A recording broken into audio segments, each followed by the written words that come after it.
What if I told you that even the kindest, most compassionate person could transform into someone unrecognizable?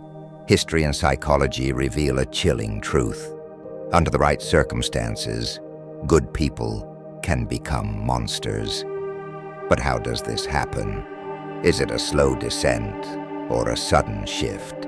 And more importantly, could it happen to you? In this video, we'll uncover the hidden forces that turn ordinary people into villains, exposing the psychological triggers, social pressures, and unseen influences that shape our darkest transformations. What if the difference between a hero and a villain isn't as vast as we think? What if, under the right conditions, any of us could cross that line? History, psychology, and even our own daily decisions suggest that good and evil aren't opposites. They're two sides of the same coin, separated by the choices we make when no one is watching. But what pushes someone over the edge? And how can we ensure we stay on the right path? The truth is, morality isn't fixed. It's shaped by circumstances, pressure, and perception.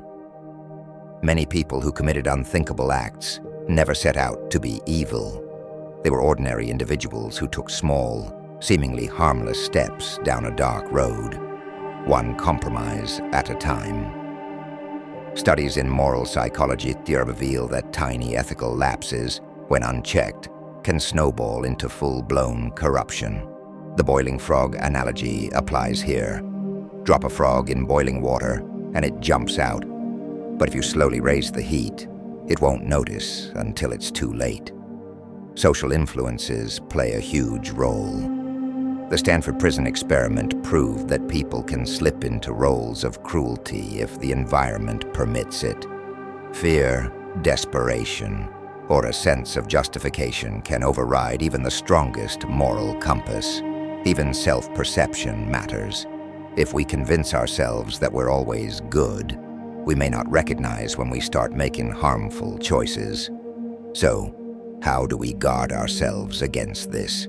Awareness is key. Understanding that the line between good and evil is thin forces us to remain vigilant in our daily decisions. Every action, no matter how small, reinforces the person we become. In the end, the choice is always ours. Which side of the line will you stand on? What if I told you that the difference between a hero and a villain isn't as clear as you think? That under the right circumstances, even the most well-intentioned person can be consumed by darkness. This is the unsettling reality of the Lucifer Effect, a psychological phenomenon that reveals how power, authority, and unchecked influence can transform ordinary people into monsters. Coined by renowned psychologist Philip Zimbardo, the Lucifer Effect was first observed in the infamous Stanford prison experiment, where volunteers assigned as guards quickly turned abusive, while those labeled prisoners became submissive and broken. The study proved a disturbing truth. It's not just bad people who commit evil acts. It's the environment, power dynamics, and the loss of accountability that bring out the worst in us. But this isn't just a psychological experiment. It's a reality we see throughout history, and even in our everyday lives. From corporate CEOs exploiting employees to law enforcement officers abusing power, from dictators orchestrating mass atrocities to school bullies asserting dominance. The Lucifer Effect is everywhere. It shows us that power without morality can twist even the kindest souls into ruthless oppressors. But why does this happen? When people gain power, they often experience something called de-individuation, a loss of personal identity and responsibility. Suddenly, actions that once seemed unthinkable become justified under the guise of duty, survival, or group loyalty. Add a lack of consequences, and morality begins to erode. The real question is, if you were placed in a position of unchecked power, how would you react? Would you resist corruption, or would you fall into the same psychological trap? Understanding the Lucifer Effect isn't just about knowing history. It's about recognizing the warning signs within ourselves before it's too late. Imagine you're trapped in a life or death situation. Your heart pounds, your breath shortens, and your instincts scream for survival. At that moment, morality takes a back seat. What would you be willing to do to stay alive? Would you betray a friend, hurt an innocent stranger, or even take an action you once thought unimaginable? When fear grips the human mind, it overrides rational thought and ethical boundaries. History is filled with chilling stories where desperation has pushed ordinary people to commit unthinkable acts. Take the infamous Donner Party, a group of pioneers stranded in the 1840s who, in their final moments of starvation, resorted to cannibalism. These were not murderers.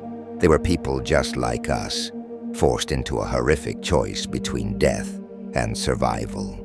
Psychologists call this survival mode, where the brain's fight-or-flight response activates extreme decision-making.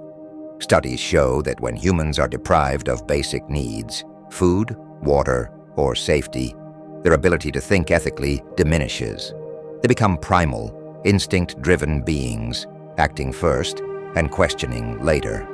This is why, in times of war, famine, or societal collapse, we see acts of violence, betrayal, and selfishness from those who were once seen as good people. But here's the unsettling truth. Desperation isn't just about extreme cases. It can manifest in daily life. A struggling employee stealing to pay rent, a person lying to escape consequences, or even a friend betraying trust for personal gain. Fear and survival instincts lurk beneath the surface of our everyday choices. The real question is, how much pressure would it take for you to cross the line? Understanding this hidden side of human nature is the first step in recognizing and resisting its pull before it's too late. What if I told you that under the right circumstances, even the most rational and kind-hearted person could get swept up in the madness of a crowd? History is filled with chilling examples of how group psychology can strip individuals of their moral compass, leading them to commit acts they never imagined possible. But why does this happen? And more importantly, could it happen to you? At the heart of mob psychology lies a powerful force: de-individuation, the loss of self-awareness in a group setting. When people become part of a crowd, their personal responsibility diminishes. The anonymity of the group makes them feel less accountable for their actions, and suddenly, behaviors they would never consider alone become shockingly easy to justify. This explains why riots erupt over minor conflicts, why people blindly follow charismatic leaders, and why mass hysteria can lead entire communities to turn against their own. But it's not just about losing oneself in the crowd. It's also about emotional contagion. Mobs feed off intense emotions like anger, fear, and excitement, spreading them like wildfire. When one person acts aggressively, others follow suit, amplifying the chaos. Rational thinking is overridden by primal instincts, and before long, the crowd takes on a life of its own. Even more disturbing is the illusion of moral justification, where people believe they are acting righteously, even when their actions are destructive. Whether it's vigilante justice, political protests turned violent, or social media cancel culture, the mob mentality can convince people that cruelty is justified. So, how can you resist the pull of the mob? The key lies in awareness. Understanding how group psychology influences behavior allows you to remain conscious of your choices, even when emotions run high. Because in the end, the only way to stay truly in control is to never lose yourself to the crowd. What if your thoughts, beliefs, and decisions were never truly your own? What if someone, somewhere, had been planting ideas in your mind without you even realizing it? Brainwashing and manipulation are not just the stuff of psychological thrillers. They are real, subtle, and happening all around us. From political propaganda to social conditioning, the hidden influence of manipulation shapes how we think, what we believe, and even who we become. But how does it happen? And more importantly, how can you protect yourself from it? Brainwashing is a systematic process of breaking down an individual's identity and replacing it with new beliefs, often without their awareness.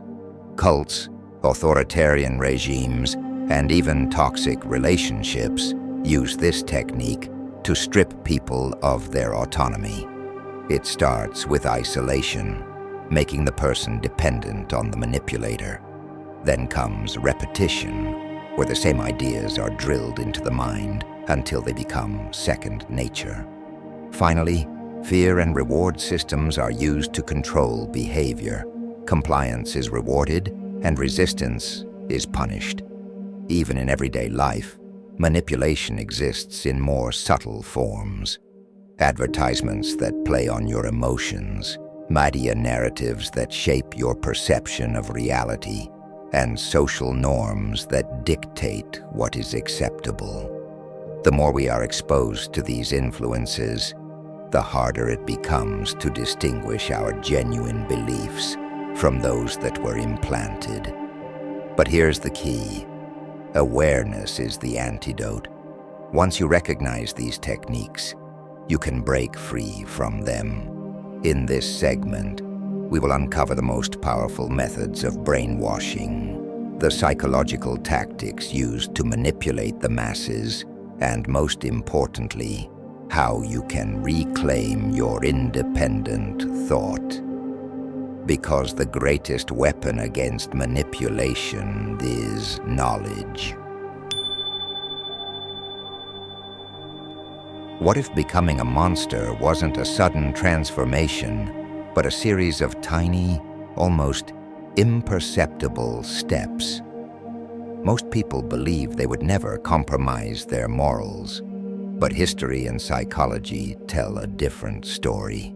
The slippery slope effect is one of the most dangerous psychological traps, where small, seemingly harmless decisions gradually lead a person down a path they never intended to take.